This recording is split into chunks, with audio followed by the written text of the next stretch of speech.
Welcome to the Classy Comics Podcast, where we search for the best comics in the universe. From Boise, Idaho, here is your host, Adam Graham.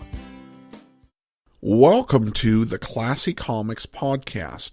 From Boise, Idaho, this is your host, Adam Graham. If you have a comment, email it to me, classycomicsguy@gmail.com. For today's program, we're going to be taking a look at X-Men Gambit, the complete collection. The first volume collecting Gambit's 1999 comic series. I should note that it's been nearly 2 years and a second volume hasn't been issued. So perhaps this should be X-Men Gambit, the incomplete collection. But be that as it may, I'm going to go ahead and take a look at this collection and see if it lives up to my standard as a classy comic. I have to say that I have never been into the X-Men very much. There are two big reasons for that. The modern world of X-Men comics is just way too complicated. There are too many characters with too much continuity between them. I decided a few years back to pick up the all-female X-Men book. I thought that with an issue 1, this would be a great jumping-on point. Instead, I got lost in all the continuity of how all these characters got there, what the relationship to each other was, while they were also managing a ongoing plot beginning. And many of the X-Men were often other X-Men books. They had a total of 4 different books going at the same time. I think they're down to 2 different books going right now. But it's just too daunting to try and get this all figured out.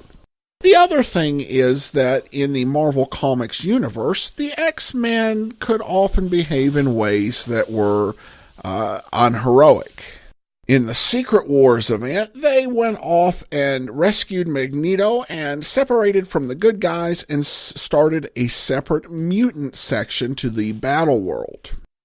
In X-Men Fantastic Four, against Reed Richards' advice, they turned to Doctor Doom for help. In X-Men Avengers, they decided to help Magneto avoid being tried for crimes against him, which led them into conflict with the X-Men. However, unlike many kids of my generation, I didn't grow up watching the X-Men, which may have led me to view them more fondly despite their issues in print. My wife, like every other child with geek cred in our generation, swears by the X-Men as a great series, and I've actually been impressed as we've started rewatching it on Amazon, though in my case it's for the first time, and I found a favorite character, Gambit. I've never read Gambit in comics, so I decided to request a Gambit collection from my library as an interlibrary loan. I got the wrong one. I wanted the Gambit Classic, which shows his introductory issues. But this collection actually collects his ongoing series that began in 1999. It begins after the trial of Gambit, when it's discovered that Gambit led the Marauders into the sewers where the Morlocks were. These were sewer-dwelling mutants who were slaughtered by the Marauders. The X-Men respond to this the only way they know how, abandoning Gambit to his fate in Antarctica. See what I meant about unheroic actions? Though I will say as the book goes on, it comes out there were some mitigating circumstances on both sides. Now, unlike Silver Surfer, where it kind of made sense for me to go through this on an issue-by-issue basis, at least for the first several issues of this series, it doesn't make a whole lot of sense to do that with Gambit, as there were ongoing stories going on throughout. Plus, this is a really much longer book than the Silver Surfer. There were 5 key points that worked its way through the first few issues of Gambit, the first 7 and the annual that we'll go ahead and talk about. First is the aftermath of the trial and his abandonment, and with his team. As the book starts with X-Men Unlimited, number 18, Gambit is dealing with a lot of guilt and shame about his being forced out from the X-Men and abandoned. Guilt over leading the Marauders to the Morlocks and their death, even though that wasn't Gambit's intention and he didn't know what was going on, as well as the shame of having his friends turn on him and throw him out of the X-Men. And obviously this is a big ongoing issue with Gambit for insecurity, as he was abandoned as a child, adopted by the Thieves Guild in New Orleans, and eventually he had to flee there after some unpleasantness, and was in fact excommunicated from the Thieves Guild. So there's some rich and genuine emotional conflict that's explored in these first few issues. There are X-Men who appear as guest stars in these issues, though except for the annual, there's more than one actively in the issue, which allows Gambit to focus on just that one relationship. Storm appears in an early issue, and that kind of ties in to a lot of Gambit's struggle, as they're very similar people. Then the next issue, and it's revealed in the 1/2 issue, is that Remy has bonded with a female creature who helped keep him alive during his time in Antarctica. This creature gets jealous when he talks to other women.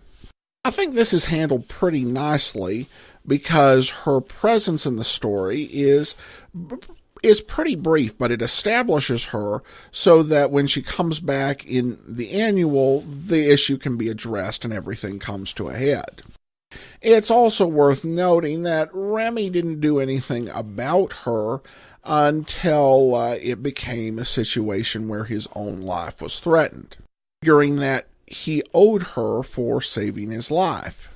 The annual, again, finds everything being resolved in a fairly good story, if a little bit overlong, that reveals the nature of the creature and wraps up that part of the plot beautifully. I wish the plot involving the new sun were wrapped up as simply. Not only was Remy saved from Antarctica by this mysterious female force, but he was also saved by the new sun, who, because of him having saved Remy, wants Remy to go out and steal some stuff. And I should note I'm using Gambit's first name, his full name's Remy LeBeau. Gambit is really curious about what the new sun is, if the new sun's motives are actually pure. And he's assured they are, but we, in this volume, don't really get a whole lot of information as to what the new sun's about. And towards the end of the book, the idea of him stealing things for the new sun or trying to find out what the new sun is up to kind of disappears from the book. Again, we haven't seen the second volume, so this might be resolved there, but to go 11 issues and not even make much progress is a little bit disappointing.